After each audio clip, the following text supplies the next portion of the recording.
And a big congrats on The Crown. This final season is both satisfying, it's both heartbreaking and hopeful at the same time. I love it.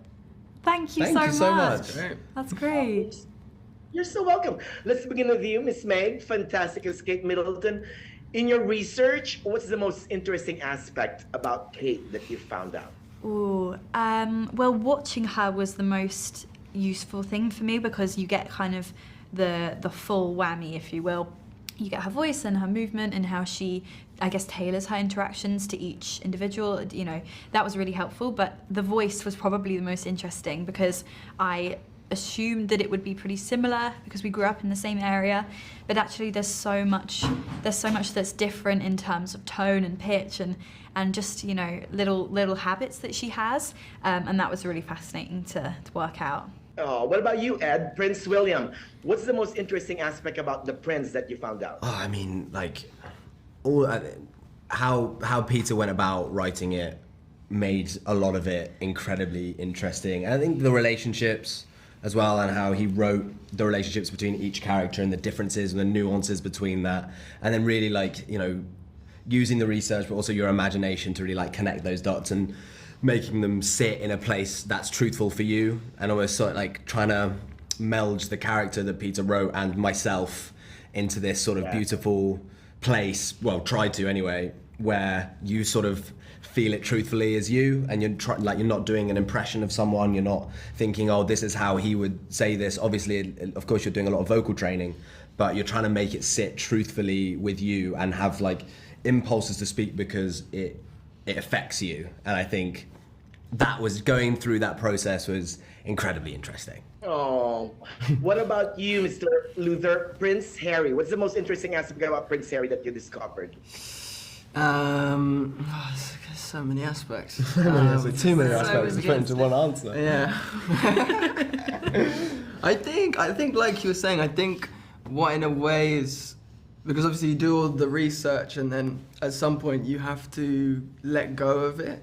You have to kind of trust that you've absorbed enough of it, enough of the kind of nuggets of like things that are helpful to you, and then you're reliant on imagination. I think the thing that probably was most helpful to me was a quote from Diana, which was, she said to him, she said, "You can be as naughty as you like, just don't get caught." And that for me was, no, am I going to say it was a mantra? Was it? Yeah. Am I going to say that? Yeah, say it, mate. It was a mantra. It was, because I felt like being on The Crown was incredibly naughty of me. Sold. Now, in what you know about Kate Middleton, do you think she'll make a good queen someday? Definitely. Oh yeah, absolutely. I think just, I mean, I don't know a lot about what it takes to be queen, but I think... Do you not? No, funnily enough. Yeah.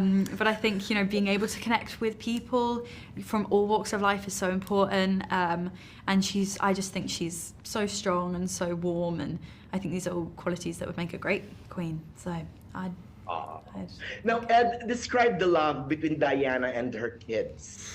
Oh, I think it's difficult because I didn't film those moments. So when I joined William in the show, sadly Diana's already gone. But I think from what I've seen of the first half of the show, the way Diana is with Rufus and Flynn is absolutely gorgeous, and they're such a tight unit. And I remember the first time I watched it, because I didn't get to experience that with Elizabeth, watching it played out it's very, very emotional. I spent a lot of time almost in my head creating those moments for me, and almost making it perfect to affect me emotionally. And I think seeing it on screen done so beautifully it really affected me. And I think it sets up that second half, and it sets up that melancholy of the second half so much, because you see what's lost and you see what's missing, and you see that missing link, and that light is gone. Oh, you guys are amazing. I'm sorry, Mr. Luther, we ran out of time. So good. But a big congrats on The Crown Season 6. Again, I cried, I felt, so long live The Crown. Thank you so much. Thank you. Thank you very much. Thank you so much.